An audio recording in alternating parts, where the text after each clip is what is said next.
Shalom semua! Di dalam edisi Voice of Pentecost kali ini, kita akan membahas satu topik yang sangat menarik, yaitu teologi kemakmuran, benar atau salah. Mungkin banyak dari kita yang sering mendengar ada seseorang, suatu gereja atau pelayanan yang katanya menganut teologi kemakmuran. GBI Jalan Gatot Subroto pun tidak luput dari anggapan tersebut. Namun, perlu diketahui bahwa gereja kita sama sekali tidak menganut teologi kemakmuran. Supaya kita tidak terjebak di dalam pengajaran tersebut, mari kita sama-sama mempelajari dan memahami 4 hal mengenai hal kekayaan dari kitab Ulangan pasal 7 sampai 9, yaitu saat Tuhan mengajarkan kepada bangsa Israel selama di padang gurun. Yang pertama, kita tidak mengidentifikasikan diri kita berdasarkan kekayaan kita. Di dalam Ulangan 7 ayat 7 jelas mengajarkan bahwa Tuhanlah sebagai pencipta kita yang menentukan harga diri kita, bahwa kita adalah mulia dan berharga di matanya. Yang kedua, kita tidak mencari kenikmatan kita dari kekayaan. Raja Salomo jatuh karena melupakan kenikmatan bersama Tuhan dan mencari kenikmatan dari kesenangan duniawi yang didapat dari keberhasilannya. Pada dasarnya, Tuhan tidak melarang kita untuk menikmati berkat materi yang sudah Tuhan berikan, asalkan sesuai dengan kebenaran firman dan tuntunan Roh Kudus, serta tidak menempatkan kepuasan kita pada hal-hal yang bersifat materi. Jika tidak, kita akan terhilang dari rencana Tuhan atas hidup kita. Yang ketiga, kita tidak menaruh kekuatan kita pada kekayaan, karena uang seringkali membuat pemiliknya merasa memiliki kendali dan kekuatan. Uang juga dapat membelokkan rasa keadilan seseorang dan membuat pemiliknya merasa lebih berkuasa dari orang lain. Dan yang keempat, kita tidak mencari tujuan hidup dari kekayaan. Di dalam Matius 6 ayat 24 dan Lukas 16 ayat 13, Yesus menyatakan bahwa kita tidak dapat melayani dua tuan. Dan di dalam Ulangan 8 ayat 18 juga dengan jelas berkata bahwa Tuhanlah yang memberi kekuatan untuk menghasilkan kekayaan dan menggenapi perjanjian Abraham, yaitu berkat bagi Israel supaya melalui Israel semua kaum juga dapat diberkati. Kita perlu mengerti 4 hal tersebut supaya kita tidak dapat dengan mudah terbawa oleh pengajaran teologi kemakmuran. Karena teologi kemakmuran adalah suatu penyimpangan dari sebuah pengajaran Alkitab yang benar. Ingat, Tuhan mau kita sebagai anak-anaknya berhasil dan diberkati, namun melalui pengajaran yang benar.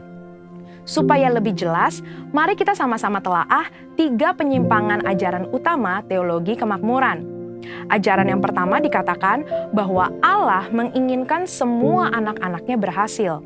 Kalimat ini sebetulnya tidak salah, namun menjadi salah jika dipahami secara ekstrim, yaitu jika kita tidak diberkati atau berhasil, artinya kita bukanlah anak Tuhan. Padahal di dalam Yosua 1 ayat 8 dengan jelas mengajarkan bahwa tolak ukur menilai keberhasilan tidak dapat dinilai secara materi. Sebaliknya, untuk berhasil, kita juga perlu merenungkan, memperkatakan, dan melakukan firman Tuhan di dalam kehidupan kita.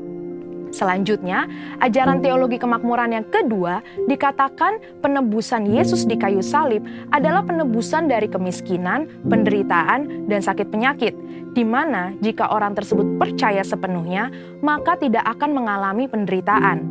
Tentu hal ini sangat menyimpang, karena teologi kemakmuran berpendapat jika kita mengalami kemiskinan, penderitaan, dan sakit penyakit, artinya kita belum menerima Tuhan di dalam hidup kita. Padahal sebenarnya Tuhan dapat mengizinkan kita mengalami penderitaan untuk membawa kita ke tujuan yang lebih besar, supaya kita dapat lebih lagi berharap pada Tuhan, menjaga hati kita, serta memurnikan motivasi hati kita. Saya percaya Tuhan mengizinkan hal ini terjadi untuk sebuah tujuan yang lebih besar, dan supaya kita dapat lebih lagi mengalami peranan Roh Kudus di dalam hidup kita, yaitu sebagai pembawa hadirat Tuhan, pemberi kuasa dan kekuatan, serta penghibur di tengah penderitaan. Berikutnya, ajaran teologi kemakmuran yang ketiga adalah mengklaim apa saja yang kita inginkan karena semua kekayaan Allah tersedia bagi kita di dalam Kristus.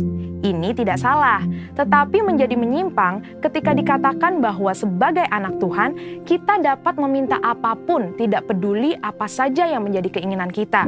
Mereka juga menggunakan dua ayat Alkitab di dalam Mazmur 37 ayat 4 dan Filipi 4 ayat 19 sebagai dasar pembenaran pandangan pengajaran teologi kemakmuran.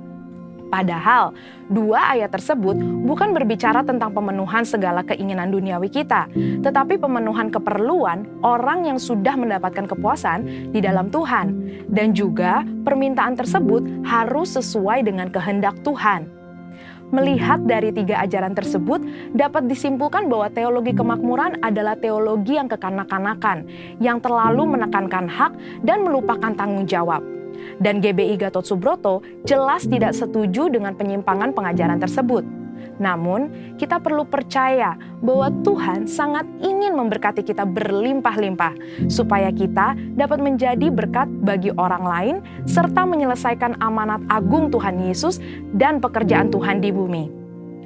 Saudara-saudara, untuk penjelasan lebih lengkapnya dari tim teologi kami, jangan lupa buka link yang ada di atas atau scan barcode yang tersedia. Tuhan Yesus memberkati.